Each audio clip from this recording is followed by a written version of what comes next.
Yeah. Yep. Okay. All right. Let me just this out about now. Wait. I think I'm arguing affirmative, aren't I? Yeah. What you said? I'm arguing the affirmative, not TJump.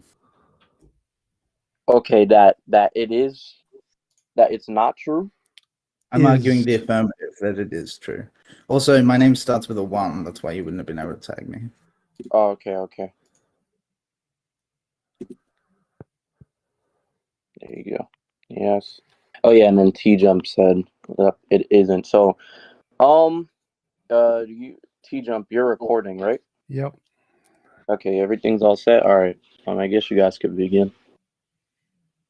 Yeah, I don't know if you've prepared anything. I do have a bit of like a couple-minute opening statement, if that's okay. Go for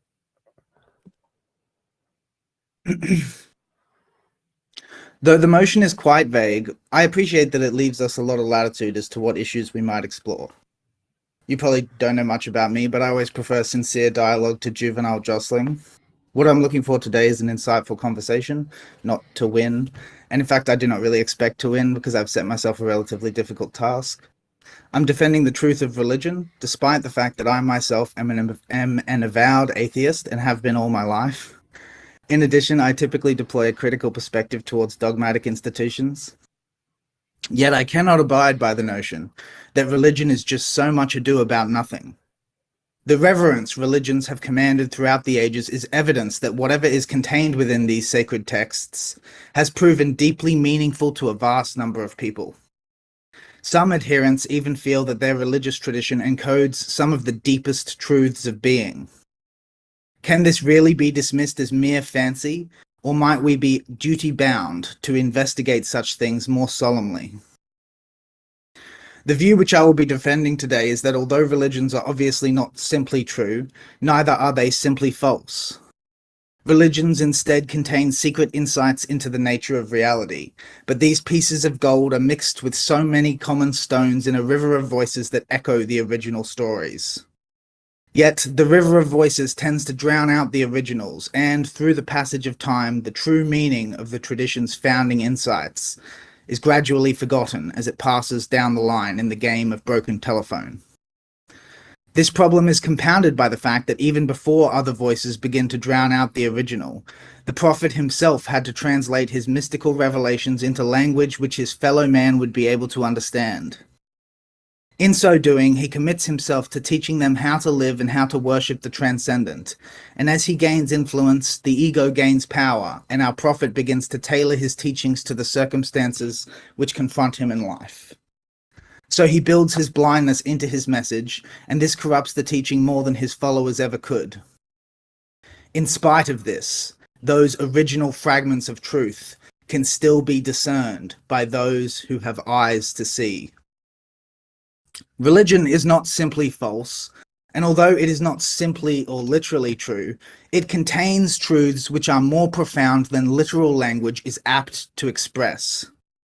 These truths are founded on transcendental intuitions, and therefore they contain fragmentary glimpses of such mystical secrets, encoded in various ways throughout the teachings of any particular prophet.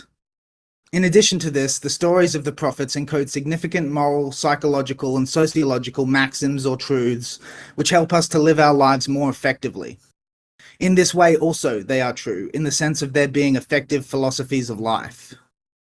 In conclusion, religion is not simply true, but it is instead deeply true.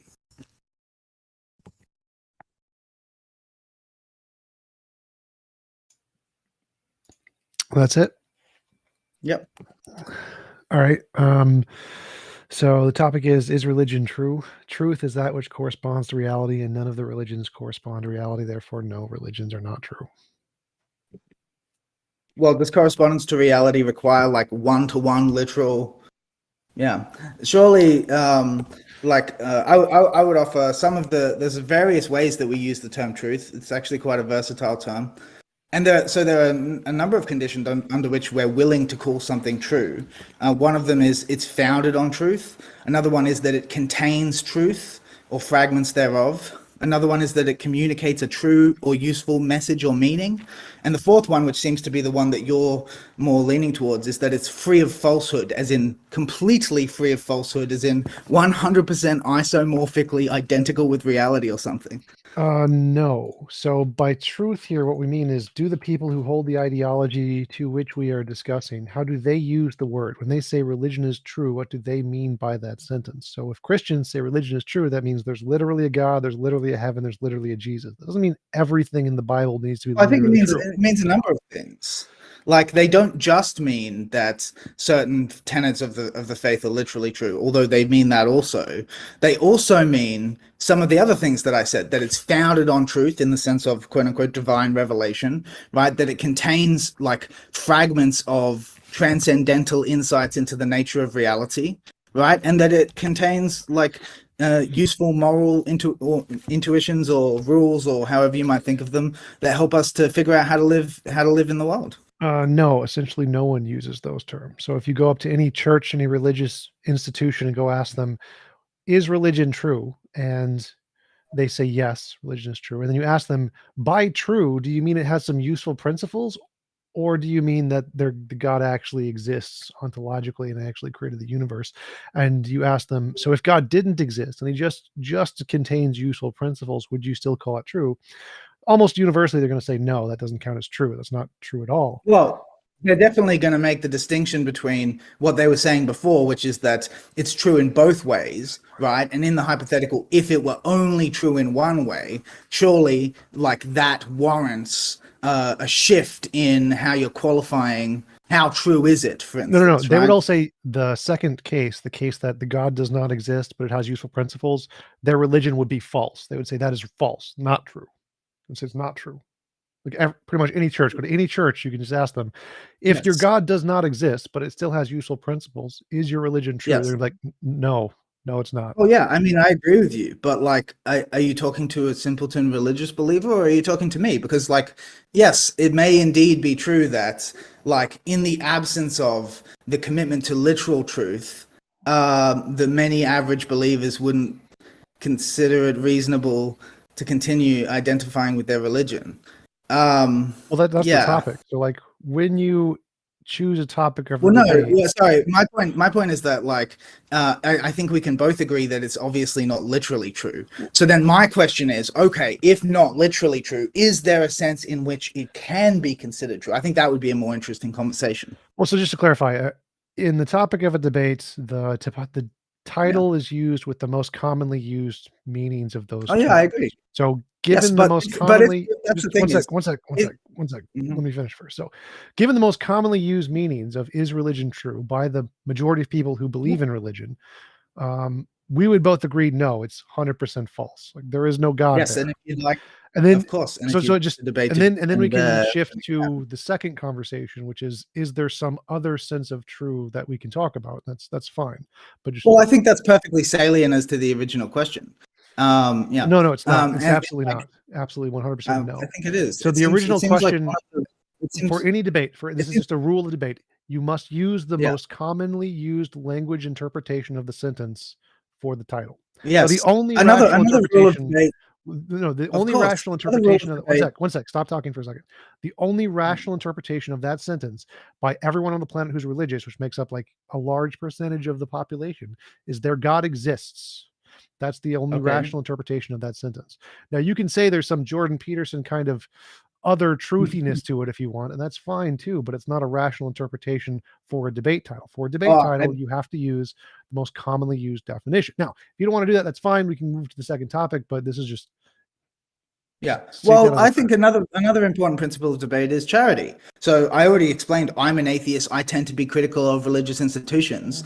I would expect, since you're talking to me, for you to think, oh, okay, if you're arguing in favor of this proposition, but you're an atheist and you're critical of religious institutions, right? Then your sense of how it must be true is obviously going to be more nuanced than some like religious simpleton you might meet on the street. Right, but that's a different topic. So again, the way debate No, works. I mean, I think that's a perfectly valid reading No, of the sentence. Well, Is religion this true? is slightly off topic, but we're talking about the semantics of debate here. For debate, we're talking to the audience. Obviously, we're probably not going to convince each other of anything. It rarely happens that the speakers ever convince each other. You're talking to the audience. And so the Yes. title of a debate is read how the audience would understand this sentence every time, in every debate, everywhere in the world. Okay, if that's how you want to. I mean, I don't agree with you about that, this but is sure, law of how debate we can do it that works. way. I mean, is there a book you're drawing from? Okay, yes, I also there are I many debate courses in every single college that literally say this. The Yes, whole point of the yes, title I'm of aware. I've done debate debate in college, but is like, to what express. specifically? What specific Wait, reference? stop. I mean, maybe after the debate, you can communicate to me the Stop. specific reference. If you don't know this, it's your fault. I have no interest in educating you on this. I'm just going to tell you it's a fact. If you don't believe me, I don't really care. So this is a fact Yeah, debate. I mean, I'm happy to just Stop go along interrupting. with it. Stop interrupting. So it is a fact and debate that the title is read as the audience will understand it. And so Okay. it's a fact of the matter that the correct interpretation of that is there a God, essentially. Now, for the purpose of the audience and of any rational debate, I'm going to address that topic first, which is the answer is no. And then we can go on to the secondary meaning, which is the Yeah, I mean, I think alternative we've truth already definition. agreed on that. This seems like grandstanding. I think we've already agreed on that. So like, we can move on. Because I'm a professional debater, it's literally what I do for a job. I'm addressing the title first, and then we can go on to the second thing. So this was not. No, but I feel like you've actually said that. You've repeated it a few times now. Right. Can we move on? It's not grandstanding. I'm just explaining to you this is technically the correct thing to do in any form of debate. That's just what it felt like to me. But anyway, I'm willing to go along with your understanding. So yeah, I'll just agree. Okay, according to the usual, like, if we're going to judge the debate, you win just automatically. Well, fine. it's not about this wasn't about winning. It's again, because I'm a YouTuber, people watch this and they read the title and what are they expecting? So I address the thing that they're expecting first, and then we can move on. So it's not about you, it's not criticism of you. It's just this is the correct way to do things when you have an audience who's expecting a certain answer to that question. I'll take your word on it. But yeah. So okay, again, if it's not literally true, might there be a sense in which we can like say that it qualifies as being true in some respect? I don't know what you even mean by that, because for me, truth means one thing: correspondence to reality. Well, okay, I'll reiterate some of the modalities that people use the word true for. So, for instance, we might say that a fictional story has a ring of truth if it like communicates some important insight about the way one ought to live their life, right? That is a common turn of phrase. So some of the modalities I listed before were like, we can call something true if it's founded on truth, right? If it contains truth, if it communicates a true or useful message, that would be the one I just mentioned with the ring of truth or whatever. And the fourth version is that it's completely free of falsehood. Right, and I don't think any of those would really qualify under the definition of truth. From a philosophy background, truth is there's three versions of truth: correspondence, coherence, and foundationalism, and none of those would fit there. Can people colloquially call it truthiness? Sure, but is that truth in any philosophical sense? No. Sorry, I'm still talking about correspondence. I'm just saying it's not literally true. Do you think this is what? So, are you of the opinion that a story or a metaphor cannot communicate something true, even though it is not literally true? Sure. So, like Harry Potter conveys many moral messages in it, but Harry Potter is not true. So, even though the intention or message may be true or useful, Harry Potter is not true by extension. Well, it's not literally true, right?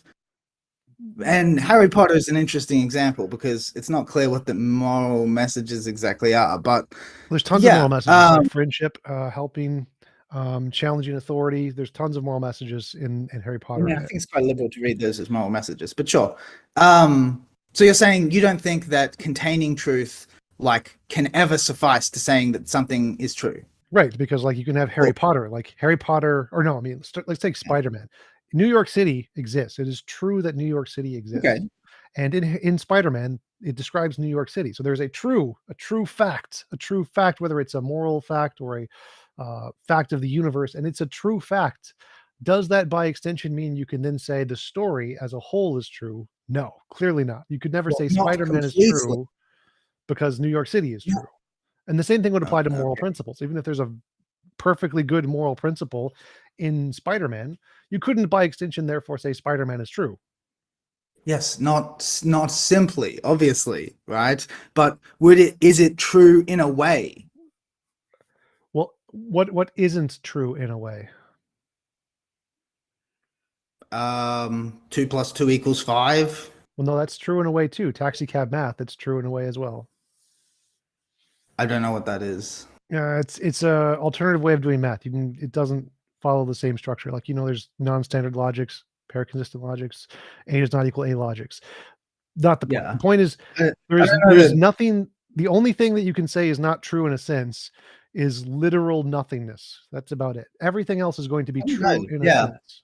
That I feel like you're kind of missing my point. Like, obviously, yes, everything's true in the sense in that, like, it's got some like tangible link to reality or whatever, right? But I'm talking about saying, so the story or whatever it is, right? True, right? As you said, corresponds with reality. That's what we call a proposition when the proposition pictures things as they really are. So if the story, right, pictures certain things as they really are, especially if they're things that are not apt to be given a truthful literal description, like we just can't figure out how to do it. To me it seems like pedantic almost to withhold the notion that there's a sense more than we might say of 2 plus 2 equals 5, right? That a story can be truer than that, for example. Like 2 plus 2 equals 5 contains like the number 2, the number 5, a plus sign, and an equal sign. And all of those things are true. Those are correct numerical values that exist in the language of mathematics. And so in a sense, 2 plus 2 equals 5 is true because the aspects of the particulars being used are accurate particulars for the language, even though the structure of the sentence does not follow. At that point, I don't know where we're getting correspondence with reality. Well, the two part numbers refer No, but to 2 plus 2 equals 5. How does that map onto reality? so the 2 is a real number, the 5 is a real number, the plus sign is a real integral, the equal sign is a real representation of equivalence. So all of these, the pieces are Well, all yes, but real the pieces. equation doesn't. But the Correct. equation doesn't map onto reality. Right, exactly. And so this is why I'm saying this is analogous to Harry Potter or religion or Spider-Man in that each of the pieces, New York City, King's Cross Station, Egypt, those places exist just like the number 2 exists as an abstract object, even though when you add them together and say King's Cross Station has a platform 9 3/4, that does not, that's like the equals 5 part. It does not compute. So even though there are aspects of the story which are true, you can't say the story, which is the whole sentence 2 plus 2 equals 5, or the story of Harry Potter. That sentence is false. I'm not. Yeah, yeah, I find this part of your argument kind of confusing, but I'm happy to just say, okay, you are of the opinion that communicating or like containing, let's say, moral truths or whatever, doesn't suffice something to be true. What about like if something like is, for instance, and this is really what I think religious traditions are, something is built up, so someone has an experience where they have like intuitions of the transcendent, right? And let's just assume for the sake of argument that those intuitions are true, right? Like they're true, they're representative of the actual deep structure of reality or something like that, right? And then over time, as they communicate this to their followers or whatever, right, a whole bunch of like law springs up around those intuitions, right, as a way for humans to integrate them into a common understanding, right? And that becomes a religious tradition, right? Like, surely the fact that like they're originally founded, like for the sake of argument, on truth, right, qualifies them in some way more than, for instance, we might talk about a fictional story.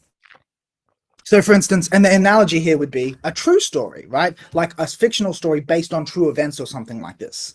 How is that Right? different You would be from more comfortable calling that a true story. how is that different from New York City exists, therefore Spider-Man is true? Because it's founded on a true fact. I mean, New York. it seems obvious that there's a difference between Spider-Man and a book, a fictional story based on a true story, right? Like when it's based on a true story, we're happier saying that story was true.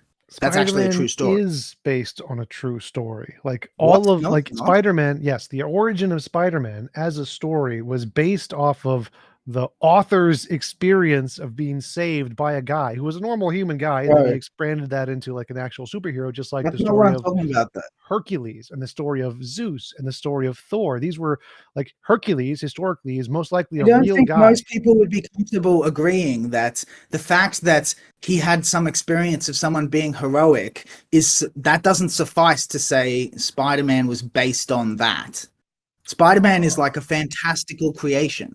Yes, so that's usually what happens. You have a very mundane event happen, and that gets embellished over time and continues being embellished until it becomes fantastical. That's what myths do. So that's literally how all myths operate. Yeah, but in the case of Spider-Man, it's not organic. Someone just decided to add fictional elements. What I don't understand, it And seems not like you're even, it's not making. even, that's what I mean. It's like, it's not even I clear don't that under. Wait, it's wait, one sec. reasonable I'm to trying to describe it understand your as argument like here. So it someone seems like adding, it's not even clear. one sec, one sec. It's not even clear that it's reasonable to describe it as someone adding extra elements because, I don't care about the like, ad. I don't care about that. I don't care about it. So it seems like you're saying that there's you start with this new or the start with an actual thing that happens, some true facts of the universe, and then they build on this. well, no, No. no. No, because that's quite mundane. Like as you said, the story you're relating it to, right, is like, oh, something quite like distant from the fantastical thing, right? Whereas my thought was that those original intuitions of the transcendent, right, if for the sake of argument they're true, right, that is somehow like I said, it's like a deep. I'm trying to ask you a question here. So why would the level of distance from the starting fact make a story more or less true? Say Hercules, where a really strong guy lifted a rock, and then he embellished it to make it a really, really big rock, versus a guy saved another guy and then they added spider webs and stuff. Why would one of those be more true than the other? I didn't say that. What I'm trying to communicate is that the kind of the grade of truth that is Yeah, I'm contained trying to is understand of a this different grade. Like, order. what is this grade? What do you think Yeah, is the if you let me grading speak for a little bit, system? I'll explain. If you, yeah, like because I was already actually trying to explain this. So like when I'm talking about like the transcendental intuitions or whatever, my thought is that that's like suddenly being struck with insight into the deep structure of reality, right? So we like live in a sense in a world of appearances, right? I don't Physics and understand. science So is all just about. I don't understand what you mean by the deep structure of reality as opposed to New York City is true. New York City exists. Like that's Well, about as I deep as mean, anything. Like, metaphysics, for instance. Metaphysics, for well, why instance. would a Not fact about metaphysics be different than a fact about New York? They're both true. because metaphysics is more foundational. What difference does that make? That makes it. Well, my thought is if truth derives from correspondence with reality, right? Yeah. Then more foundational aspects of reality, deeper truths are in a sense more true because they're less, yeah, they're closer to the actual ground or whatever. How is it more true that some metaphysical fact versus New York exists? Like those are Because it has equally true. priority. Metaphysics has priority It over doesn't make any physics. sense. It literally Sure, doesn't it make any does. sense. One, physicalism is Absolutely. metaphysics. So an entirely physical universe is still metaphysics, but that's a separate topic. So like the fact New York exists, that proposition is equally as true as God exists. If God, suppose God was real and that was actually the metaphysical grounds of being or whatever, saying God exists and saying New York exists, both of those sentences are equally true. Well, no, one truth would be derivative of the other. Wouldn't make a difference. They're still equally true. It sure would. Yes, the derivative relation affects One how, is not in my more mind, true there. There's not like a more in my trueness. mind, it is. The How? derivativeness affects it. I just told you the derivativeness. This doesn't make sense. So, like, supposedly, this derivativeness of something, you're saying a fact that's a more grounding level of fact somehow makes the story more truiness because even though both stories have added a whole bunch of fictitious stuff to them, one was grounded on a fact that's more fundamental. Therefore, it's more true. Like Yeah. what? Oh, yeah, That yeah. makes That zero doesn't seem, sense. to me, it's puzzling that you'd be puzzled by that. That seems to make perfect sense to me. Because it's taking a fallacious structure of an argument and saying if you apply this fallacious structure to the ground of all being as opposed to New York City, that makes it less fallacious. Wait, what's the fallacious argument? Sorry. Adding in like Spider-Man characters, adding in fictitious aspects, basing them off of a true fact, which is New York, as opposed to basing them off of a true fact, which is God or whatever. Somehow, So again, I don't think the Spider-Man analogy is faithful to what I'm saying. Okay, so if a story, a fictional story, is like built the whole or most of the narrative is built up around something that really did happen. Yeah. Okay, that story, I'm happy to say, well, whether or not you are, I'm happy to say that story, like for example, the Titanic, is more true than Spider-Man is. I'm happy to agree to that. so this is the part I'm not understanding. So New York exists, real thing. Crime happens Oh in my New God. York. Those are real things that happen. Yeah, that's And one from part, this, though. We're talking about part-wise right? correspondence, and So, there's not this is the part I'm trying to get. There's always a part-wise correspondence. We agree most of religion is false. We agree no God, no Jesus, no resurrection, no Noah's Ark. All of those are added in, saying there is Yes. a world flood. Complete bullshit. That's even worse than Spider-Man. Not even close. It's like Yes. leagues and leagues more silly. But because the content of the book is about the ground of all being, it's somehow more true than Spider-Man. This makes no sense. Yeah.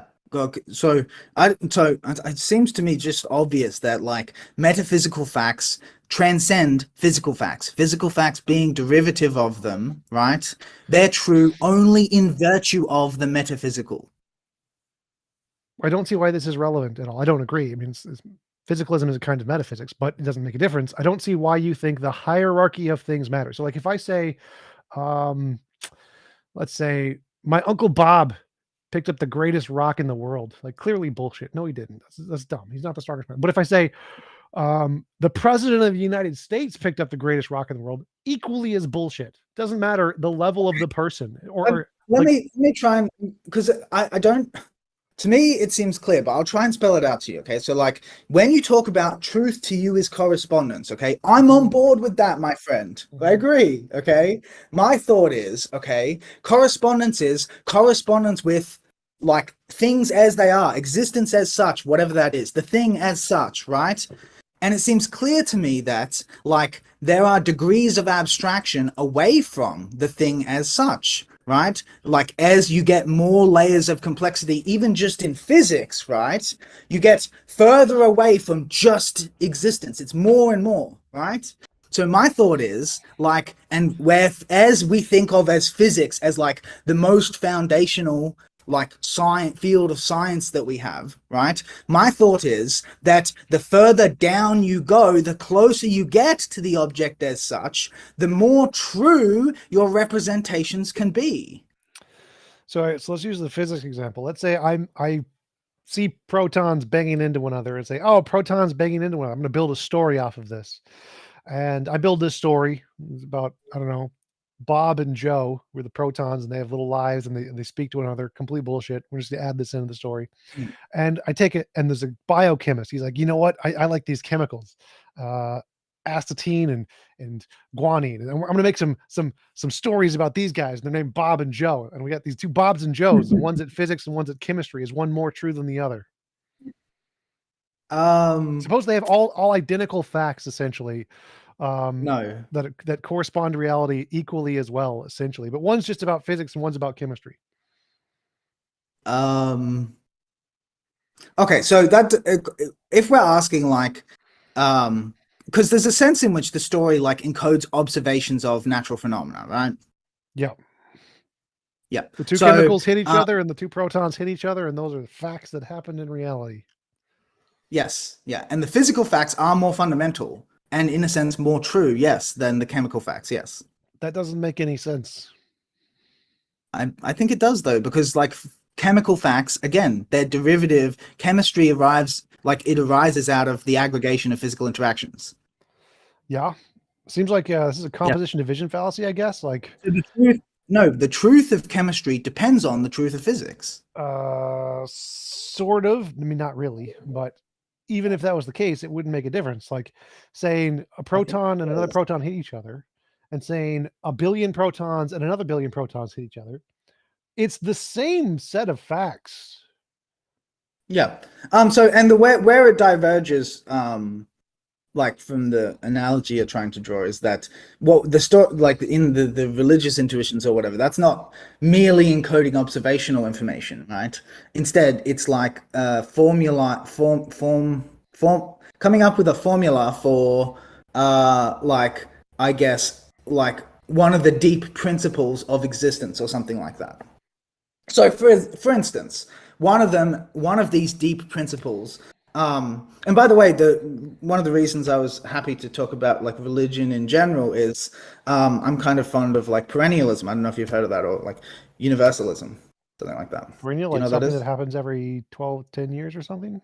No, perennialism is like the idea that like all religious traditions point towards the same thing, but they're different perspectives of it, or something like that. Well, I definitely wouldn't agree with that. Can I ask how come? Because there's religions that are completely nonsensical, that completely contradict everything. Such as? There's a specific religion that says you should kill everyone. What's it called? I don't Never remember. heard I'd of have to it. Google it. Just to Google like the most evil or most asinine religions. There's a whole bunch of them. Yeah, I mean the thing about religion is anyone can make one. So, but when I talk about religions, I'm really talking about major religious traditions, like yeah, and we could talk about like what kind of scale qualifies you for that or whatever. But I don't think it matters too much. But so some of these deep hypothetical like deep facts of reality or whatever are, for instance, that there has to be some ground that is necessary, or that existence is a unity. Right, that's another one. Another one is existence is ineffable or nearly ineffable.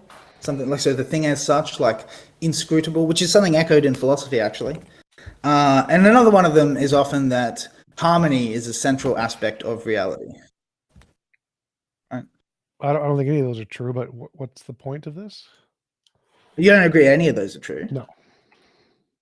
So, Like, this chaos is is far more prevalent than harmony. There's no harmony, or harmony isn't. Yeah, we don't have to talk about that last one, but none of them, right? So, because yeah, so you believe that truth is correspondence with reality, right? Yep.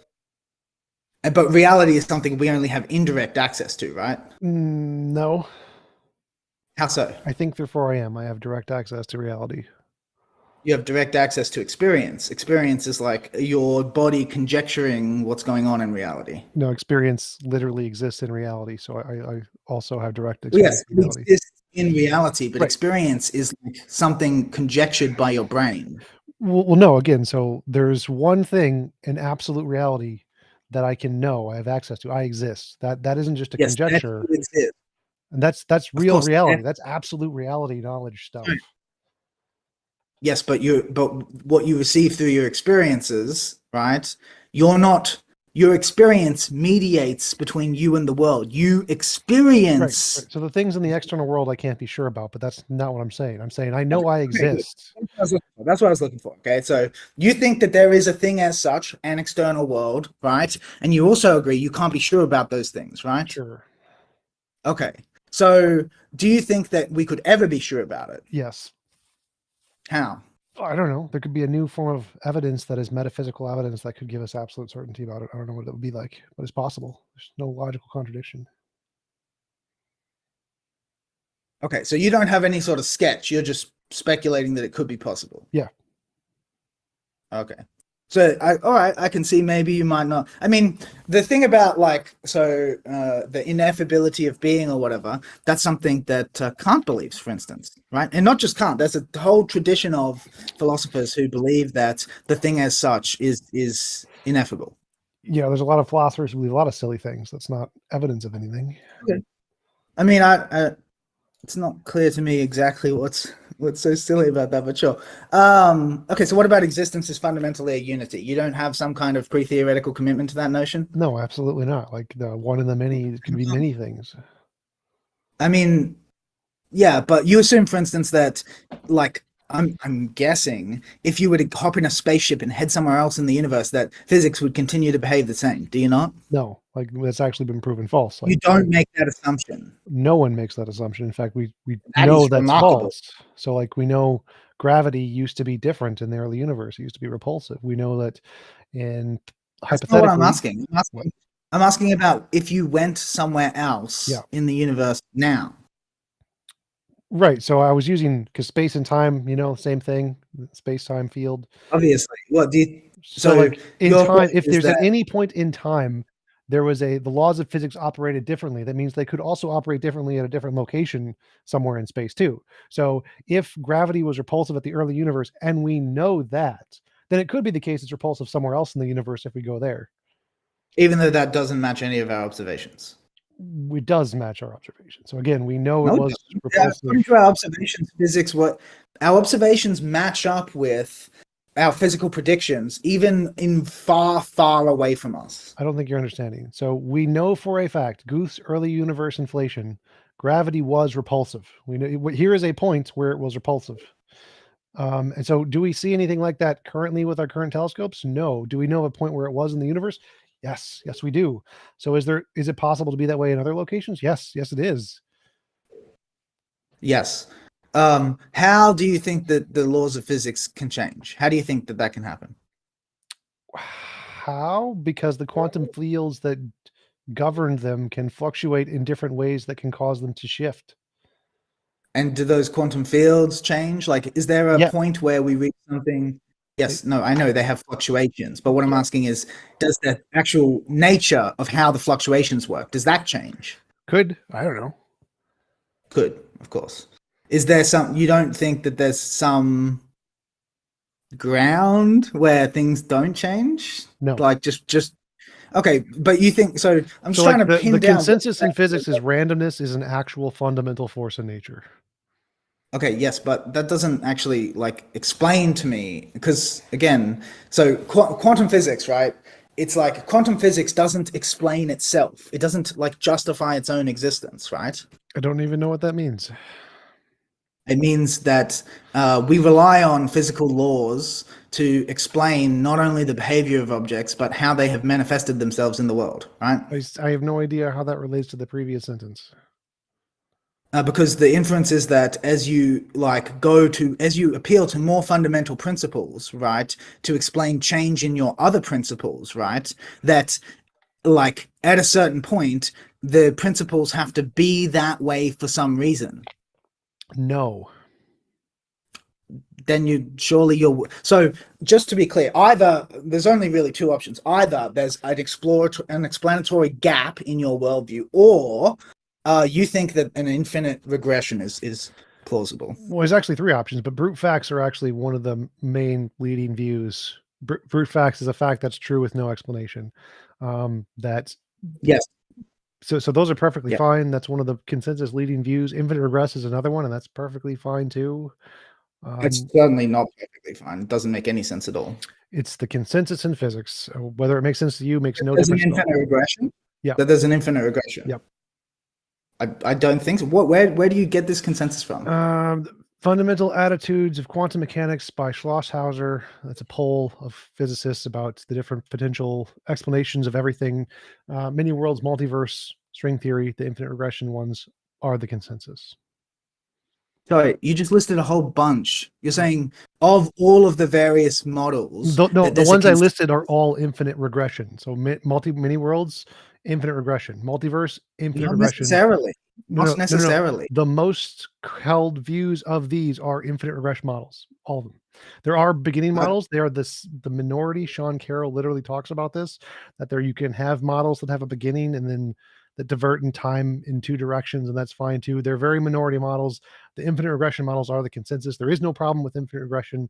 It's a bunch of philosophers who have intuitive disagreements with infinite regression, but they don't actually cause any problems whatsoever with physics. They don't care.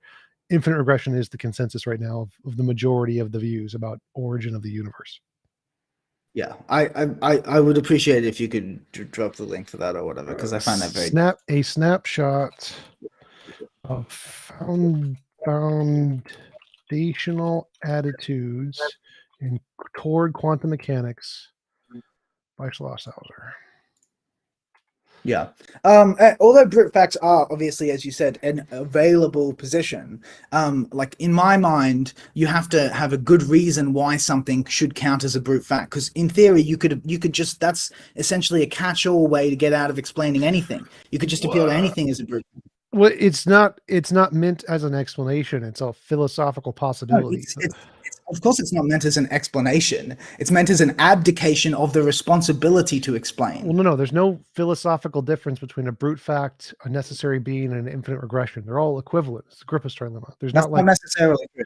That is not necessarily true. yes, it There are literally many is. ways of thinking out. No, it isn't. There are many This ways is of literally, thinking of this is what's called a Grippus necessary. trilemma. There are 3 grounding points for Bro, all things: infinite regress, circular reasoning, and dogmatism. Those are it. That's it. Those are the 3. Everything, yes, all I'm all aware of knowledge terminates on these 3. They're all dilemma. equivalent. They're all bad. I don't. They're not all equivalent. They are. They're all.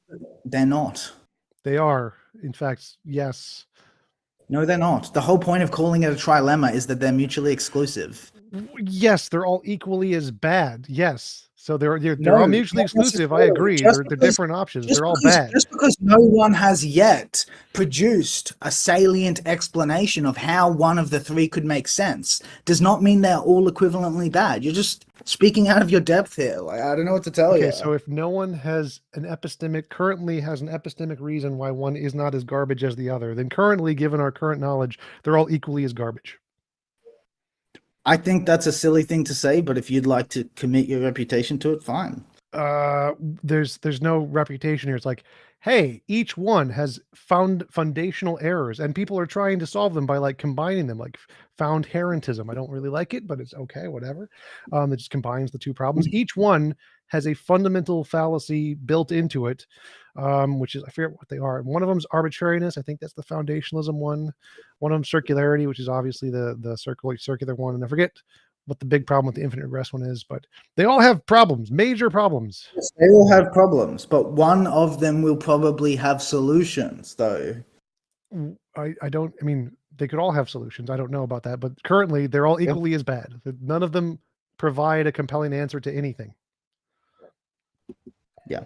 I mean, so if your standard for good or bad is just if currently they do the job, fine. But it seems to me that by projecting, oh, they're all equally garbage, you give the sense, again, to your audience, which you were talking so much about in the beginning, you give the sense that none of those options are viable to pursue if you wanted to solve the problem. Well, anything is viable to pursue. You can pursue whatever you want. It's not You relevant. can, but some things are going to be a waste of time, obviously. That's not relevant at all. Lots of things are a waste of time. They're still viable to pursue. But that's like, you can't like prove what's a waste of time before we investigate it. That's not possible. But that's not relevant to anything we've been talking about. I have no idea what we're even talking about right now. So the consensus in physics is infinite regress, because there's no reason to think there's a beginning, and we don't think everything causes itself. That doesn't make any sense. So physics just says infinite regress. That's the best explanation we got. Necessary beings aren't a coherent thing in physics. There's nothing in physics that indicates any necessary being, so that's not even an option in physics. Well, obviously, we'd be talking about metaphysics at that point. Well, physics is limited to things that can be demonstrated, or physics can only use combinations of principles, particles, and laws that have been demonstrated to exist independent of our imagination. Necessary beings are no such thing. Therefore, they are not allowed in physics. Yeah. So, for instance, if I were to ask you, like, the variables of physics have, such and such a value. Logically, they could have been different. How come they are as they are? What would your answer be? What said again? It's a fine-tuning problem, right? The variables of physics have such and such a values. They're very finely tuned, as they say, right? If they were different, then the world as we know it would not exist. Most combinations of the variables end up with empty worlds. It would seem then that this world is special. How come this world exists? I would say a determining force is entangling them, causing them to come up with the numbers that they are currently at. So that's some kind of ground. So, but what is that? What do you mean? What is it?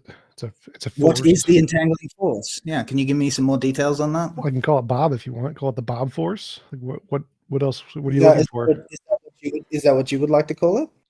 You can call it whatever you want. It's just a name. I don't know what you're asking when you're asking for more information I'm trying about to understand your view. I'm obviously trying to understand your view. So there's a force. It's a physical force, and it Physical. Yeah, physical. Everything is physical. I'm a physicalist, materialist. Everything is physical. So there's a physical force, and it Uh-huh. entangles the other forces Okay, like a okay. Hoberman sphere. And so any change in one will cause a proportional change in the other ones. And so the physical force is just a brute fact. Sure, I'm happy with that. Well, no, is that what you think though? I don't really have a position on brute fact, necessary being infinite regress. I don't care. None of it's relevant. Okay, that's what I'm trying to ask though, because I'm trying to get a picture so that I can continue the discussion. Because it seems like my assumptions about what you were thinking were wrong, right? So trying to get down a better picture of what it is that you are actually thinking, right? So you're So my saying position is that Agrippa's trilemma is a garbage waste of time, and it's not a relevant question to reality. At least not yet. again, I'm just trying to get a picture of your view of what's going on here. So this entangling force, does it have an entangling force, and so on and so on and so on? I don't know. I don't care. Okay. It doesn't seem like you know anything about it then. I don't even know why you're positing it. You don't need to know what it's made of to know things about it. That's not how objects It doesn't work. seem like you do know anything about it. You're just positing it ad hoc as it's something that brings things together, essentially. You asked for an explanation of the fine tuning. Here is my most likely explanation of the fine tuning. That's and not an explanation. It doesn't even explain anything. Yes, it does. Like an explanation is, here is a prior set of facts that cause the current set of facts. So if there is a prior set of facts where there's an entangling force that causes all the other forces to be entangled in such a way that you can't deviate them. At best, it is an explanation sketch. Okay, No, it is missing that's all critical details. detail. Explanations are hypotheses. That's it. You don't need any data. Explanations typically have details. They don't have missing places. No, that's not in any way. Like explanations in science is just a hypothesis. You can have a hypothesis of anything you want. It's a hypothesis. God done my it point is the explanation. My point is saying, like, there's a force that entangles them, and then when you're asked, how does it do that? What is the nature of this force? Does it depend on anything, etc.? Yeah, you don't need any of that. That's not relevant. No one in physics Those are cares. all details. No one cares. Those are all details. No one cares. What do you know about it? So what do you know? You're misunderstanding relevancy in science here. We don't need to know anything about it. Dark matter, dark energy, we know nothing about it. We know it causes this phenomenon. What's it made of? I don't know. It's made of WIMPs. Does that work? I mean, dark matter is like an ephemeral object. It's essentially a label for something we don't understand. That doesn't seem comparable to what we're talking about. No. So we know dark matter is a thing, and there are potential explanations like maybe it's a WIMP, maybe it's a dark matter is. We don't know it's a thing. Dark matter is what we call the observed mismatch. Oh my God, I don't want to have to educate you on basic physics here. Yes, dark matter is a label of a phenomenon. And then we have explanations. It's a label for specifically. Stop talking. What have we observed? What is it that we observed? Interrupting. Dark matter is a label. And there are explanations of that label. There's a phenomenon. Then we have explanations of the phenomenon. God did it is an explanation of the phenomenon. Maybe there are magical fairies that are pushing things to cause dark matter. That's an explanation of the phenomenon. Explanation is just anything that can cause the perceived phenomenon. That's it. There's no extra criteria on that. You need to know nothing about it. Yes, I know. How did the magical pixies work? I don't know. Who cares? Okay, but here's the difference. Your version is there's a magical something, and magical pixies. There is a physical something. Yes, exactly. Something, not pixies. Right. So in your own analogy, you gave me specifics. Pixies. Yes. That's what we expect in an explanation. That's not a specific. Yes, it is. It's the specific entity that is doing it. Oh my God, that's so dumb. So if I say pixies and you say, what are pixies made of? Like, I don't know. And so if I say law of physics, you say, what is law of physics? Well, I already have an idea. That's the thing is, I already have some idea about what pixies are. Whereas when you're talking about this force, I have no idea what you mean. So why don't you tell me what you do know about it? How about that? So force refers to a thing cause that's like a quantum relation between stuff. That's all a force is. I don't think force is given the necessary quantum definition, but sure. Force is usually anything that acts. Right? Anything that acts on other molecules. So all forces are physical things. They are physical relations between things. Every single one of them. So if I say there is a force in quantum fields, it's a physical relation between the quantum fields. That's it. No, I know, but usually when someone posits a force or a field or something, they have some notion of what it would be like. No, they don't. You just don't understand physics. No, they don't. For instance, the Higgs boson field. For example, that's a specific description of what that field is like. No, it's not. Again, you don't understand Yes, it physics. is. There are lots of things posited in physics where people have no idea what they're like. They just add stuff in randomly to see if it works. I'm not saying no one ever posits something without knowing everything about it, okay? I'm just saying There are that people who posit things that have known nothing about it. It's just an abstract, we don't Yeah, know what I it know is, that. and they throw it in, and Acknowledge it's that. fine. Literally, one Yes, example I is just Pauli. acknowledge Pauli that. did this, Dirac did this. He just threw in a number. I So just- here is a thing, and I don't know what it is. I'm gonna throw it in, and it works. I like it, and you're done. Your criterion of this adding extra questions about it is bullshit. No one cares. No one cares in physics. No one cares in science. It literally doesn't matter. You have this extra question set that is just irrelevant. I thought you were. That's the thing. I'm finding it so confusing. I thought you were supposed to be a philosopher. Yes. I don't really care what scientists care about. Okay, I happen to care as to whether you are able to provide an adequate sketch of the explanatory entity you're appealing to, this force. And so far, you have not been able to. No, again, you don't understand the philosophy or the physics here. So why a force saying that it's like a physical force is a better explanation than like fairies or anything else is because we have previously demonstrated forces are a real thing that exists in the universe independent of our imagination. Therefore, forces are a class of objects that we can use for potential explanations. So I can say there's a new force we haven't discovered yet, and I know nothing about it, and that's a legitimate explanation because we've demonstrated forces exist. No, it's just a speculation. That's all it is. Every hypothesis is a speculation. That's a stupid thing to say. So yes, I can't in physics and philosophy, I can't say fairies did it. I can't say a fairy caused dark matter. That will be thrown out of a paper. If I say an unknown force causes dark matter, that's acceptable because forces have been demonstrated to exist independent of our imagination. So it is a class of things we can use as potential explanation. We can't use classes of things that have not been demonstrated to exist. If that's all you had to say in the paper, no one would read it. Most people are interested in what you think. There are literally papers about this. Yes, I feel like you're really not listening to me. No, you don't understand anything I'm saying here. Like there are papers that say it's an unknown force, period, full stop. A couple of times now, you've basically just dismissed what I've been saying, refused to engage with it, and your justification is... I gave you an answer. And your justification is, I'm just apparently ignorant about the science and the philosophy and all. If you say so, man. To me, if I give you an answer, if I give you an answer, here is the answer, and you say, well, I want more. It's like, there isn't more. That's sufficient answer. But you're saying, I don't think it's sufficient. I don't care. You don't get an opinion. This is sufficient, whether you think it is or not. Dude, that's what a debate is. What do you mean? Of course I get an opinion. That's what a debate is. No. So like if there's an actual academic standard and the standard is met, then the fact that you want more than that standard is I don't believe you're meeting the standard. It's just a fact. It's just your opinion that you're meeting the standard. This is why I'm telling you, you're ignorant of the field. I don't care what you think. I've given you the standard. Here's an academic standard that I've met. And so if whether you want more or not, I don't care. I'm done. I've met my job. I'm done. Published the paper, done. You want more? I don't care. All right. Yeah, so it seems like what you're saying is like you're willing to leave an explanatory gap. There is necessarily always an explanatory gap in literally everything. That's what Agrippa's trilemma proves. If you say so. I mean, I understand the trilemma quite well. I understand it as posing an epistemological difficulty, not a proof that there will always be anything. To me, that's you just kind of talking out your ass. But anyway, yes, again, this is again just you being ignorant of the topic. The point of Agrippa's dilemma is any epistemology, any knowledge claim is going to rest on one of three types of claims. Each of these three types of claims has an explanatory gap that it can't overcome. Foundationalism is arbitrariness. That's the position of the trilemma, is that it's a difficulty, not that it can't be overcome. That it doesn't say that. That's literally the point. That's not what it says. It says you have to make a choice and figure out how to make the choice work. No. Each choice comes with problems. That's why it's a trilemma. Oh my God.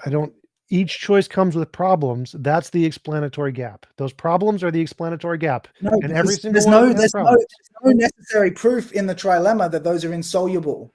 It doesn't matter if they're insoluble. Right now, they Sure can't it be does. solved. Right Absolutely. now, every single claim has Sorry, an that's not explanatory what you gap. said. You made a claim. You made Oh the my claim God, that there how are will you this stupid? always be an How are you explanatory this gap. stupid? You made the claim that there will always. Stop talking. In every epistemology that any human ever comes up with at this point, will have one of these three flaws, and one of these three flaws Oh, has an explanatory gap. I don't care if it can be solved in the future. You Any epistemology, any human ad hoc ever comes up adding with in is stop talking. Any Bro. epistemology any human comes up with will fail for Okay. one of these three reasons, and it will have an explanatory gap. Whether it can be solved in the future is dumbass irrelevant. I don't care. No, it's not. No, it's Yes, not. Your it is. It's statement. literally Your irrelevant. statement was unqualifiedly arrogant. That's the issue. No, it's based on current knowledge. Currently, Exactly. there is no solution. Based on current knowledge, demonstrating an attitude of closure towards what could happen you're in the future. dumb. That's all we have is current knowledge. We don't have future knowledge. Yes, Which means, but we guess have what? to be open.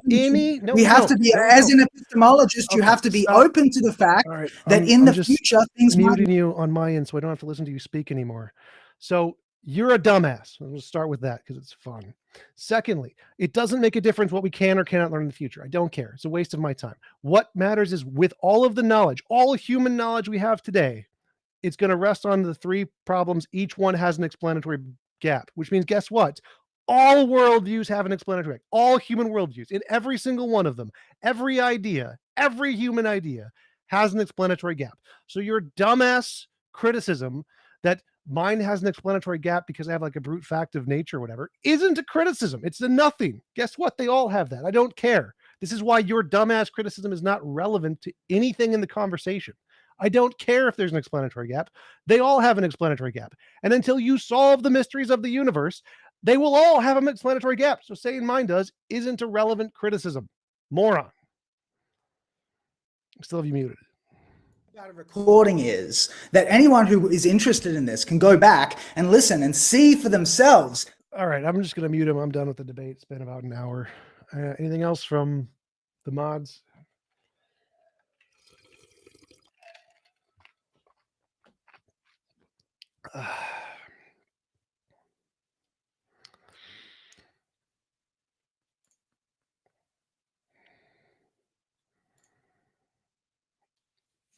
Who was the other guy? So, other mod guy, Auden, did you have anything else planned, or can I go now?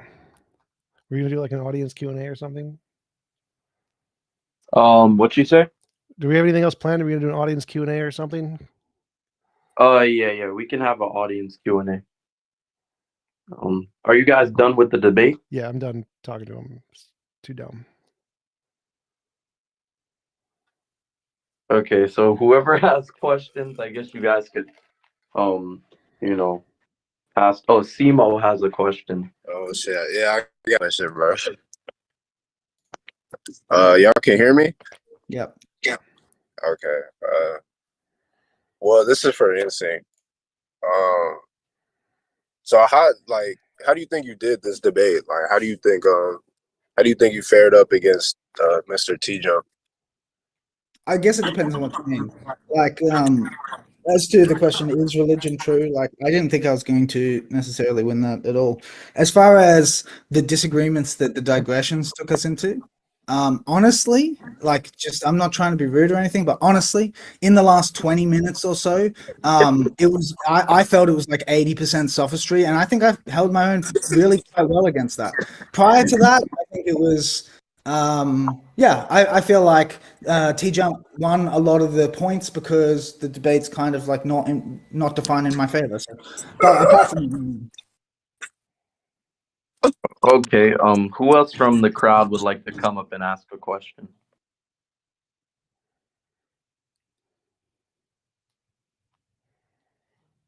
But let me see.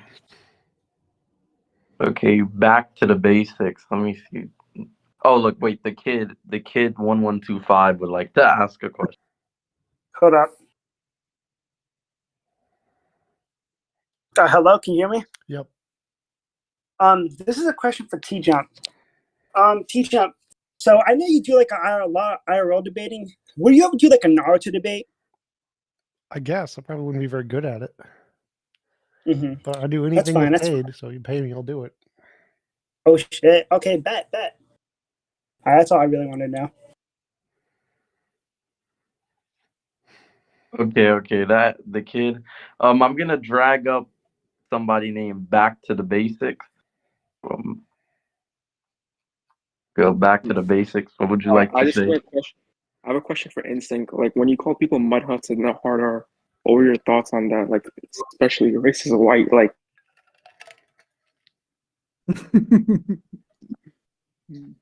Okay. I was gonna say, does anybody else have any like questions, actual questions?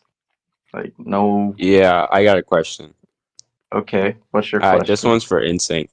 I guess on TJump. Why not pick like a different topic if you didn't think that you were gonna win this topic? Like, why not pick like something like is religion useful or is Yeah. religion good for society rather is religion true? Since you both are atheists. So what happened was, I was asked for a list of topics. I actually just took a list of topics I'd submitted in a debate I did recently on my server, Nameless Debates.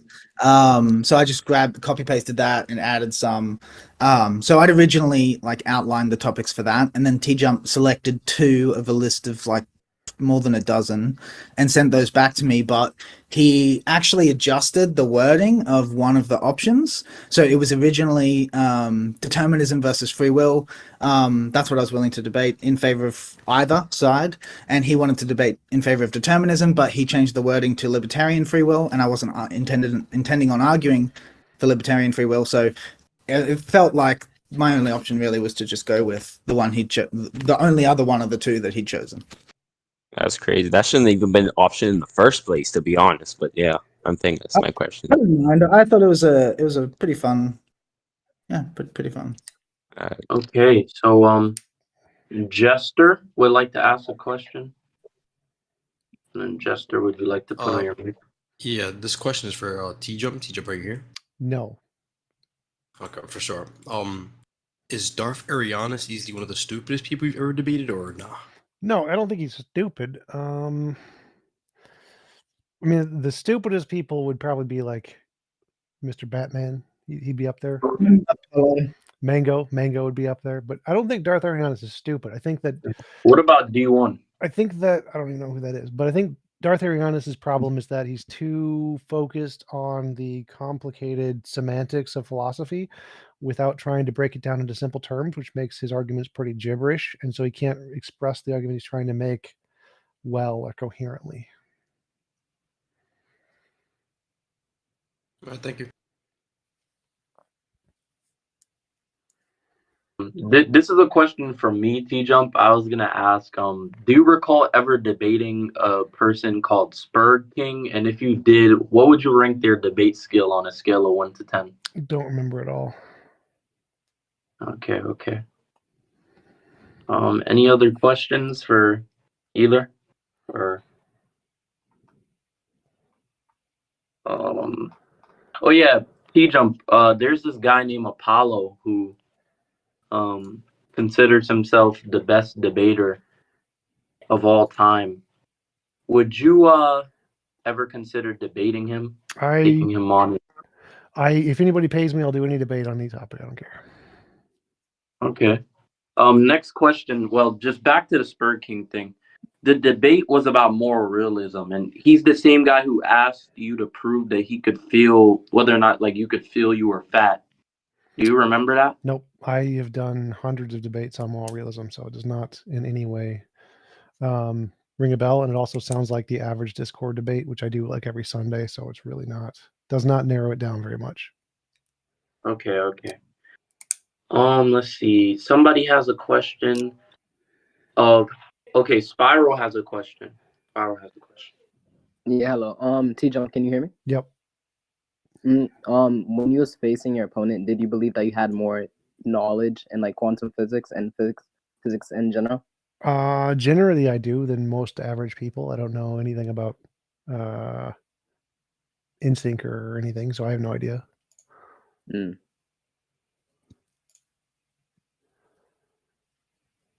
right, thank you. Any other? Let me see. There are some other questions in chat. TJump, I'm gonna Well, can you check evidence channel? I don't know how to do that. Okay. Reaper asked how much money you'd want for a debate. $75 is my average fee, usually like 75 an hour-ish. Okay.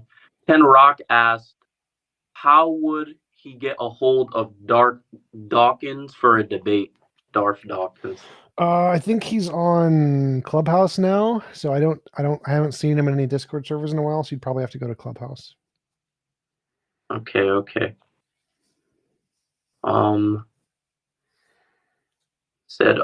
Okay, Truth has a question. Why do black people take up 13% of the population but do 50% of the crime? Poverty, economic, being held back, systemic racism, lots of reasons. Okay. And someone mentioned to me there's like some kind of, I don't know, 5-minute interview. I thought that was going to happen before, but is that happening or no? Because otherwise I'll probably jet. We'll do it after. But Reaper would like to ask if you're a logical pluralist. Logical pluralist?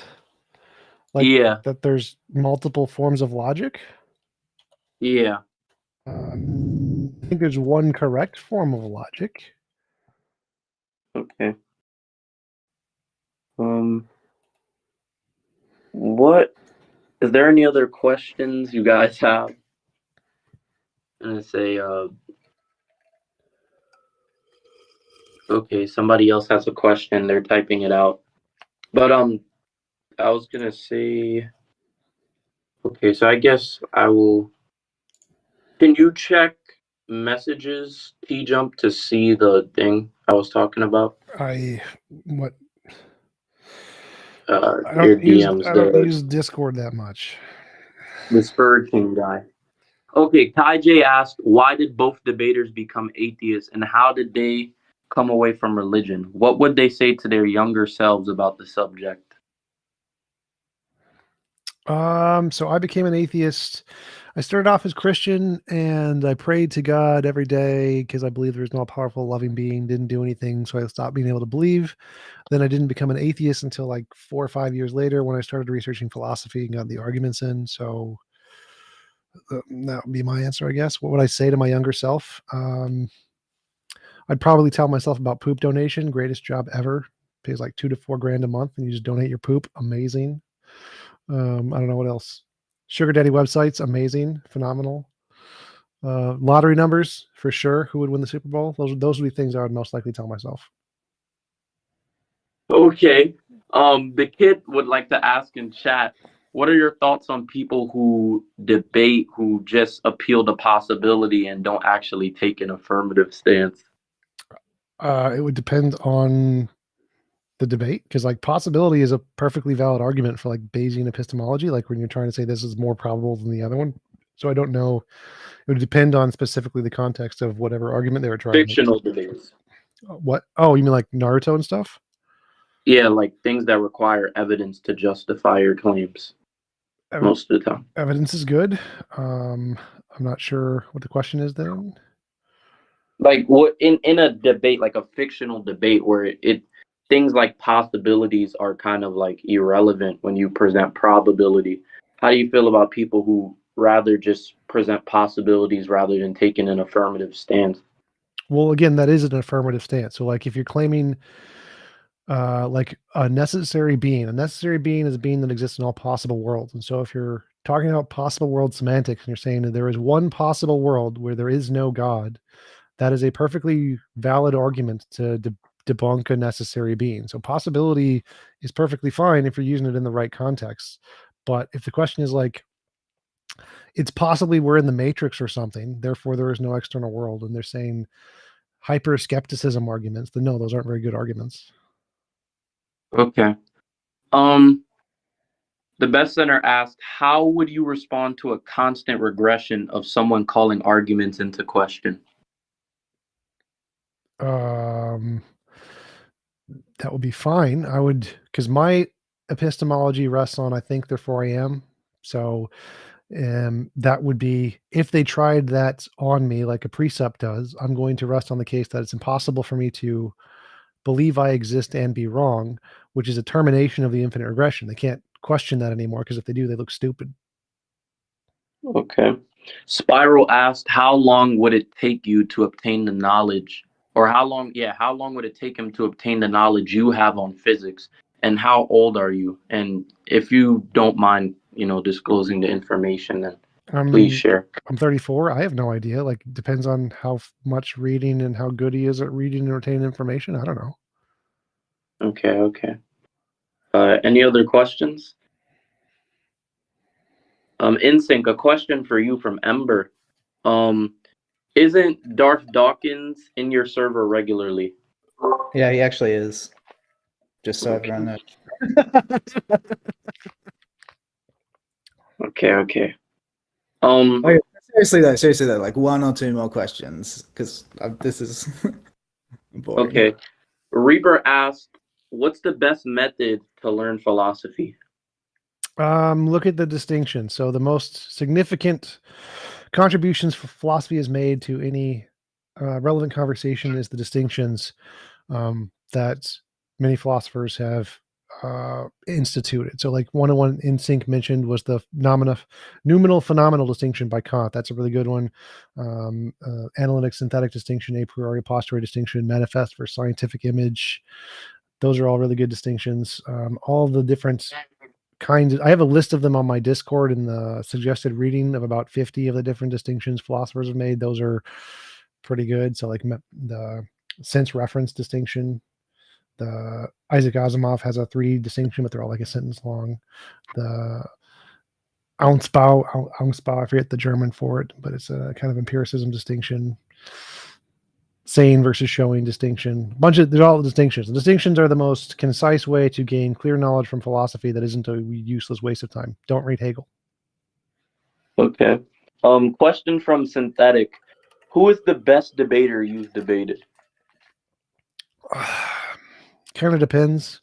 Like Professor Rob Coons is probably the world's leading expert on Thomism. My first debate against him, I would say I didn't do very well, and I had to catch up for the second debate I did with him, which I think I did much better on. I've done debates with cosmologists, Jeff Zweerink, Hugh Ross, but I think I was just too tired for the Hugh Ross one. Luke Barnes, Randall Rouser, I think, is a really smart philosopher. So just all the professor guys, I think, are really good, at least intellectual. I don't know if they're very good rhetoricians, good at rhetoric, which I think is what makes you a good debater, is if you're good at rhetoric. But I think they're intellectually the highest quality debaters I've had. Okay. Question from Lazy for Insinq and TJump. I guess TJump you can answer after Insinq. How useful do you think philosophy is, and do you think it would be beneficial for most people to read up on philosophy? Yeah, I think philosophy is extremely beneficial, and if anyone is looking to get into it, I would recommend The Last Days of Socrates as a place to start. I would say no, don't waste your time. Do something you enjoy better. Okay. The kid asked for your stance on gun control. It works. All the evidence shows gun control works in every country that's instituted it. Gun crime goes down, deaths go down. It's scientifically proven to work. America's stupid. Okay. Question for both Insinq and TJump from Tim. Since the path to becoming an atheist, have you guys ever considered diving into religions that don't necessarily acknowledge God? For example, religions such as Buddhism or Daism. So, I mean, I'm, as my stance in the debate might have indicated, I personally am very appreciative of a variety of religious traditions. I think Taoism is one of the most based philosophies that's ever been invented. Buddhism has some really interesting techniques, meditation, mindfulness, stuff like that, that I think related to getting close to mystical experiences. But I myself don't have an aversion to like God concepts, except insofar as the people who believe in them are very rigid about what that means. So I actually started a religion, a secular atheist religion. So yes, I'm totally for that. I think religions are very beneficial. I actually had a debate with Aaron Ra on this, where it was, did religion cause more harm and good in the world? And I took that's caused more good. So I'm pro religion when it doesn't involve pedo priests. Okay. Next question from Woski. For TJump, have you lost any notable debates in your opinion? If so, against who and why? Notable debates in my, have I lost any debates in my opinion? Gotcha. Yeah, I've lost a few debates. I lost 9/11 debate because I just didn't do as much research against Ryan Dawson. I lost a COVID debate against Oliver something German or something. Same reason, I just didn't do enough research. I think I lost my first debate against Rob Coons, maybe. Those are the top three that come to mind. And my first debate against Randall, or my second debate against Randall Rouser, talking about fallibilism, he was right on that one. Those are the ones I can remember off the top of my head. Okay. I was gonna say, what was the 9/11 debate on? Was it a conspiracy? Okay. And he did a lot of research into that. I didn't take it seriously at all. So I was not prepared for him to bring actually decent arguments. Okay, so next question from Mr. Solos for TJump. Who is your favorite philosopher? Myself, pretty much. I don't really have a favorite philosopher. I have favorite specific ideas that philosophers have had, which are those distinctions I mentioned earlier, but I don't have a favorite philosopher. I have particular ideas from each philosopher I like, but I don't really care about them as people. Okay. Question from Ember for Insinq. What do you think about debaters who in debates often resort to calling a person stupid or ignorant? I guess it depends. Sometimes the other person is ignorant and is being stupid or whatever. And I think that can be a last resort sometimes if like you repeat yourself again and again and someone's just not getting it or something like that. But I think I don't know. I think in other circumstances, it comes out where someone isn't sure how to respond and they're getting frustrated about that. And also, I guess when you like dismiss someone else as stupid and uneducated or whatever, but aren't giving a clear reason, like as to what they don't understand or as to like what specifically they're lacking education, because a lot of the time it can just be a broad strokes dismissal. Yeah. Okay. Next question from Synthetic for Insinq. Who is the best debater in your opinion? I don't know. I don't really keep track of that kind of thing. Okay. Question for TJump from Omar Kane. About religions. How do you feel about religions that worship a king or emperor as God? I think it's silly, but I think it's no more silly than worshiping a fictitious being who created the universe. Probably less silly than worshiping a fictitious being that no one's ever seen. Okay. Question from Reaper for TJump. What's your opinion when it comes to quantum fluctuations and if they actually exist? They've been proven to exist. So, Casimir effect, we know quantum fluctuations 100% exist. Okay. Oh yeah, here we go. A question from Terrence Watts. He asks, so you're a physicalist. Can one derive truth or correspondence from a system that has an emergent property of virtual what? Okay. He said, like the holographic principle, can you derive correspondence of reality through the map rather than the territory directly? So the holographic principle states that anything in a 3D space can be represented on a 2D surface of a sphere. That's what the holographic principle states. I have no idea how that relates to his question. So I think like he is kind of like a matrix argument that how the fact that everything could be drastically different but come up with the same empirical facts mean, can you still derive truth? Yes, you can still derive truth because knowledge doesn't require 100% certainty. That's the position of fallibilism. Fallibilism is the consensus among philosophers and scientists. You don't need certainty for knowledge. So yes, you can still derive truth and knowledge even though you don't have 100% certainty.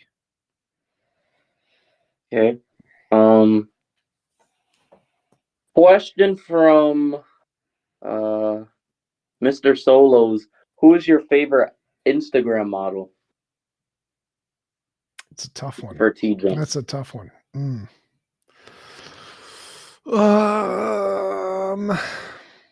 Even in Hilamele, she's really hot. I'm gonna go with that one. Okay. Question from Lazy Nader. Are you looking for a new Instagram model girlfriend? Always. Like more than one. Give me like 6, 7. I'll still be looking for another one. Always. Okay. Question from Longleaf for TJump and Insinq. What's a political hot take that you guys have? Social justice is garbage. Okay. I don't know. Reaper asked TJump, what's your opinion on objective morality? I'm a moral realist, so I believe there is objective morality. I don't think there's any concrete evidence for this. It's just a hypothesis, but I believe it's true because I like it. Okay. Question for TJump from I think it was Spiral. Do you guys believe that there are two genders? Yeah, yes. Depends on how you define gender. If you define it as synonymous with sex, then yes, there's at least two, and there's multiples for other species. But yes, there are two genders. And if you define it as a psychological state, there can be more than that, but I prefer the biological state. So I go with the two. I like two. Okay. Any other questions? I'm just gonna have the chat type in. Okay, Omar Kane asked TJump what you think about the current state of the debate community. It's fine. I think that debate is a form of entertainment. So asking like what about the current state of the debate community is like asking what about the current state of the football community. It's like if that's what the fans enjoy, then it's fine the way it is. And if you want it different, create a new one. And if they like it, they'll go to you. Okay. Okay. Okay, so question from Reaper for TJump. Do you think you would beat Cosmic Skeptic? In a debate or a fight? In a fight, absolutely. In a debate, he talks nice. He has a pretty voice and he uses lots of exasperated language, but his points are not as good as mine. No. Okay. Question from Lazy for TJump. Do you believe that transgender women are real women? Based on the biological definition, not necessarily. It's possible. So like there are conditions where women will have male genitalia, and that's because it forms due to genetic how genes develop. And the brain, your brain, there are different kinds of brains for males and females, and so literally a female brain can develop in a male body in the same way male or female genitalia can develop in the opposite gender body. So it is possible. There are cases where a brain structure will form that is not the same as the genes of the individual, in which case a woman brain can form in a man's body and vice versa, though I think it's a small minority. I don't think it's the number equivalent to the people who identify as trans. Okay. Question from Spiral for TJump. Do you think women get paid less because of the jobs they choose or just because of their sex? Because of the jobs they choose. That was shown. Jordan Peterson had a really good example of that, how the countries that instituted the greatest amount of sexual equality actually had a greater pay gap because more women chose to go into less paid fields because they enjoyed them more. So yes, I think that the primary reason is more the choice of job, not because of sexism. Okay. Question for TJump from Tim. Are you a more conservative or liberal or somewhere outside of that? Center left. So me and Destiny have a very similar political view. Okay. Synthetic question for Insinq. What's your thoughts on Trini? He's a sophist. I don't have many thoughts on him. Okay. Question from Omar Kane for TJump. Whether you would consider abortion a form of self-defense? Yes. Okay. Question for Insinq from Reaper. On if you think you would slam Trini's face in. I don't care about shit. Okay. Terrence Watts, question for TJump. What would you name / call the successor of conceptualization, and how would you imagine it Asmai in realty? Realty? I have no idea what that's asking. I would call it Bob. Okay. I'm going to call it Bob. Okay. Question from NATO. I don't know what his name is, but yeah, NATO. For TJump, what's the latest a fetus can be aborted? Leave that up to the experts in the field for doctors and lawyers to determine. Okay. Mr. Solo's question for TJump. Why are you so sexy? Magic. Question for TJump from my fault, Synthetic. What age did you lose your virginity?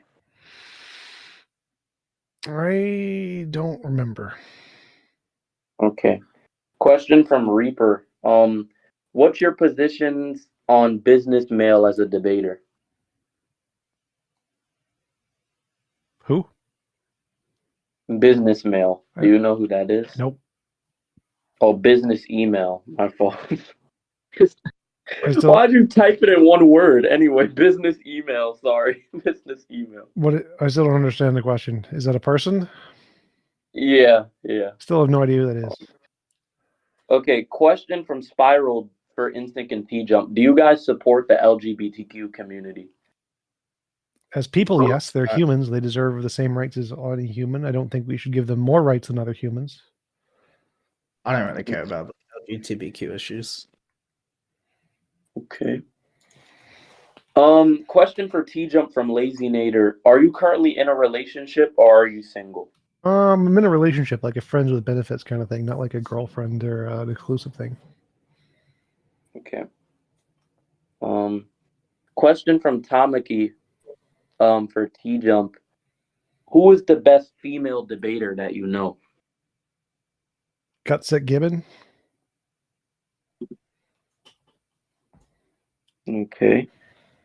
Question from NATO for TJump. Do you think Andrew Tate is innocent? No idea. I've researched nothing into it. He's guilty of something. Absolutely guilty of something. I have no idea what it is. I haven't researched it. Guilty of cringe. That's what he's guilty of. Okay. Question for Insinq from Terrence Watts. Do you think an objective moral framework is possible? Me? No. Yeah. I mean, I'm a moral realist, but I think the notion of moral objectivity, so to speak, is quite confused. Okay. Question for TJump from Lazy Nader. Would you smash Godless Girl? No, not it would require a significant sum of money. Okay. Like in the millions. Tim, question for he didn't specify. I'll just say TJump. Thoughts on the Matrix? If you think it exists, and how do we get out? Not yet. We will in the future, and it'll be optional, and you can leave whenever you want. Okay. The questions are still rolling in. NATO asked, has a question for TJump. What are your opinions on gay marriage? Absolutely fine. We should make it legal everywhere. Okay. More questions are coming through. Yeah, I'm going to go in 2 minutes, just saying. Okay. Longleaf has a question for TJump. How much money do you make? I work 4 jobs right now. So YouTube, I just got demonetized last month, which sucks. Hopefully I'll get that back. But most of my money comes from PayPal and Patreon anyway, so it's not a huge deal. I do chess coaching, which pays $35 to $100 an hour, depending on the school. I do poop donation, which pays like $2,000 a month, which is phenomenal. I recently got offered a job as a engineering assembly technician, something. And so depending on how much of those I do in a month, I get paid about 6 figures. Okay. Question for TJump from Spiral. Thoughts on Latinas? Gorgeous. The one I'm dating right now is a Native American Latina, Honduras. Mr. Solos has a question for Insinq. Can you accept my friend request? You have me added on my old account. All right, I'm out of here. See you later. Okay. Question from Kai J for Insinq and TJump. As an atheist, will either of you teach your children about atheism or let them come to their own conclusion on religion as they come to question their beliefs when they're older? There isn't really much to teach them about atheism, so you can't really teach them anything. I'll teach them about morality. Like I wrote a model of morality as a moral realist, and that'll teach them.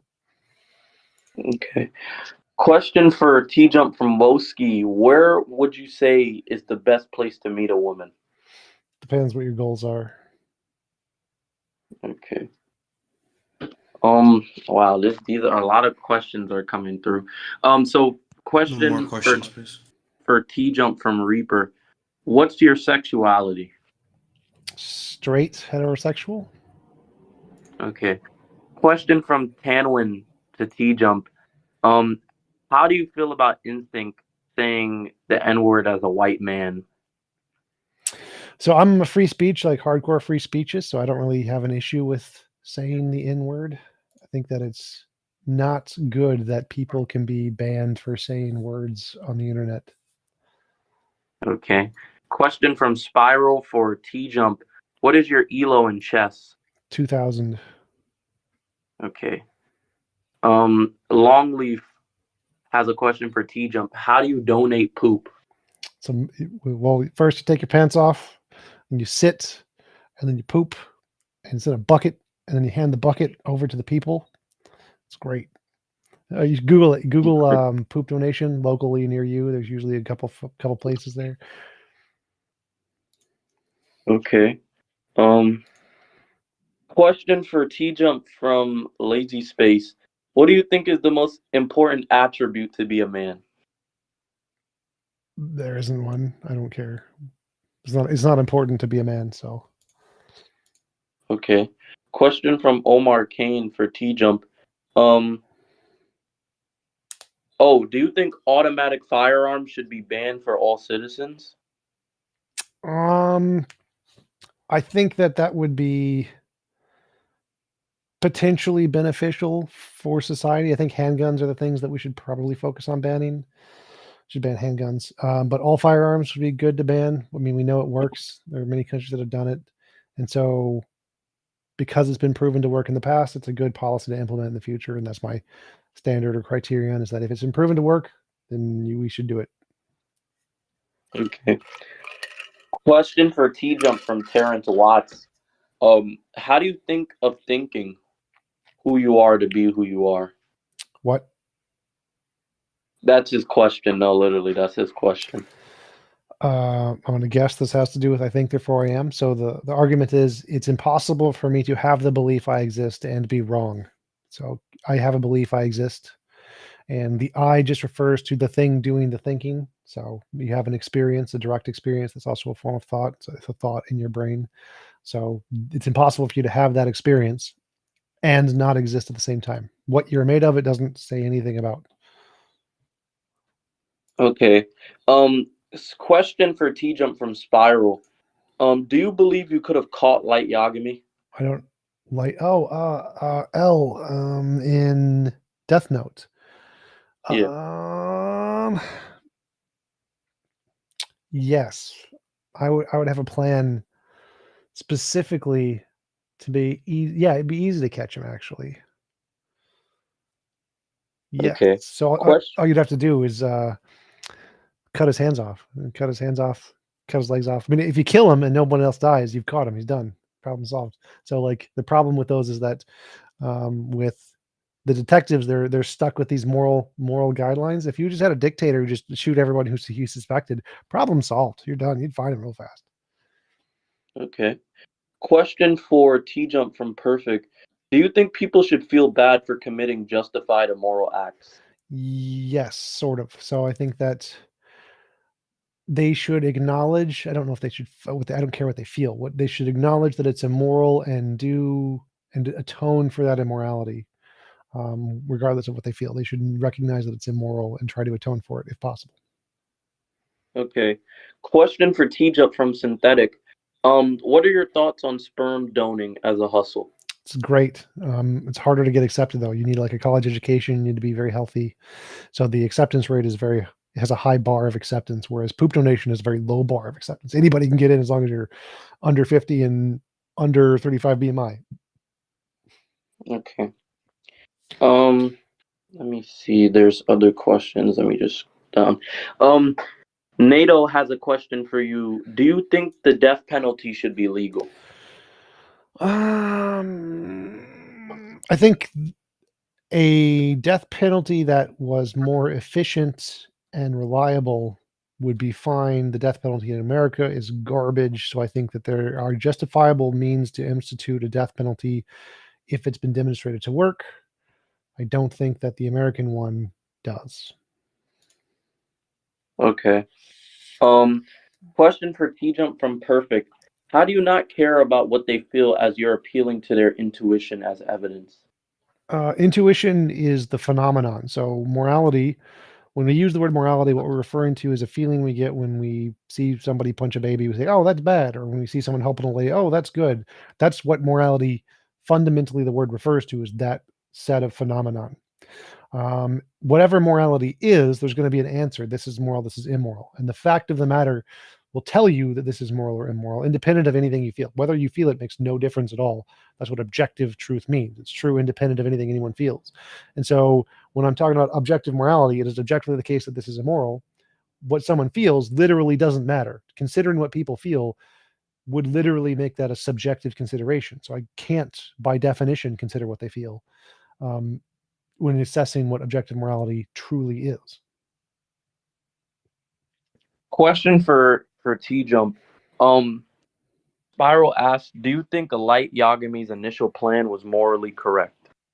No, it was immoral. So like if you look at my model of morality, which I wrote, it's on my channel somewhere. Maybe I'm re-uploading all my videos, but it's that any action that is done to inflict or impose on other people's will without their consent is immoral, even if it's done to prevent greater imposition. So like if you kill one to save five, the act of killing one is an immoral action, even if the act of killing five is five moral actions. And so Light killing some people to cause good in itself is still immoral, even if it's a justified immoral action to try to achieve greater goods. Okay. Question for you from Shot Kala. He said, could you tell TJump I don't understand how he thinks life doesn't have a creator and that you should look into Islam? I've looked into Islam. It's probably one of the worst, least supported religions there is. There's no evidence life had a creator. All of the evidence has indicated that life came about by abiogenesis. And the reason for that is that evidence is novel testable prediction. So you can start with whatever hypothesis you want. God created life or abiogenesis created life. And the one that you can start with that can then make predictions about the future that we don't know yet and get it right is the one that has evidence. For example, there's a article called New Scientist: The Search for the First Replicator, where it shows in 1960 we predicted that we could find RNA that can reproduce without the need of proteins. In 1982, there was a scientist that literally discovered that here's an RNA molecule that we can find in nature that can reproduce without using proteins. Secondly, that I forget what the second prediction was in that paper, but it was something in I think 2001 where we discovered that RNA molecules can reproduce without codons or something. And that was then discovered by some Japanese guy. And so these predictions were made by abiogenesis, people who think that life came about by natural processes. And they predicted these facts before we knew them. So they said, if abiogenesis is true, here's something we're going to find in nature. And they looked and found it in nature. And that's evidence of abiogenesis. And that's never happened for God. There's no one who said, if God is true, here's what we're going to find, some new fact about the universe, and then look and found it. Just doesn't happen. That's why God models are not taken seriously in any field of science. Okay, okay, so about 3 more questions left. Question from NATO for you. What would you have done with the Death Note?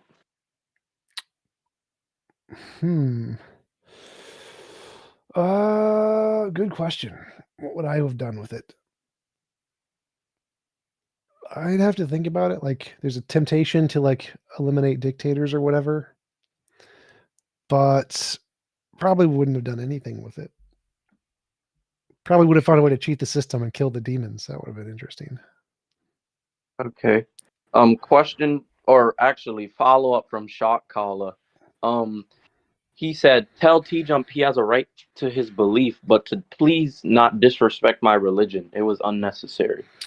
Respect is earned, not given. Islam is one of the religions deserving the most disrespect because it's degrading to human and women's rights, child rights. What's Muhammad married a 6-year-old and raped a 9-year-old. There are horribly immoral things in religion. It does not deserve respect. Respect is earned, not given.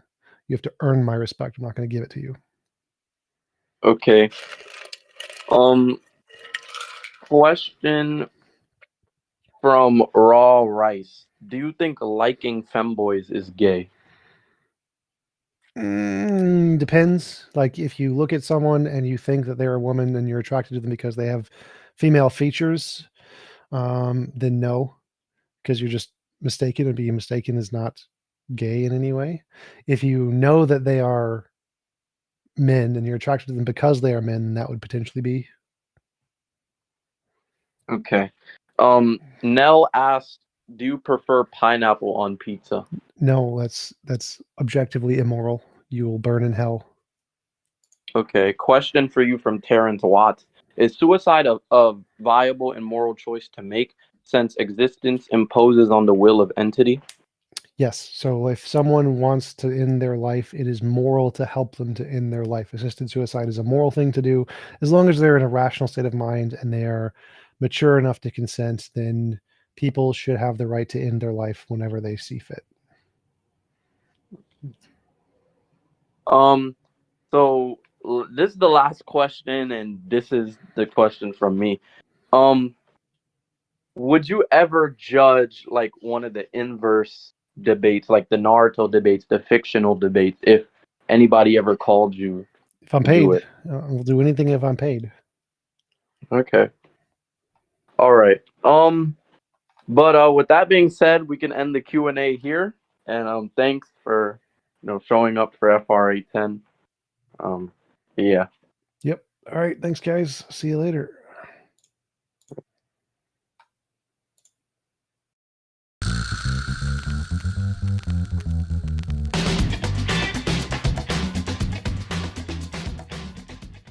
Hey guys, just wanted to give you an update. The dumbasses at YouTube still have not given me back my monetization because my debates were uploaded on other channels first. So even though they're of me with my content that I own, they're reused content.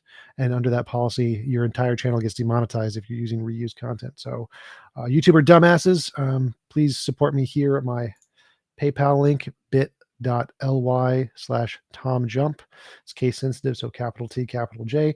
If you can, I'd really appreciate your support to make up for the idiots at YouTube. Thanks.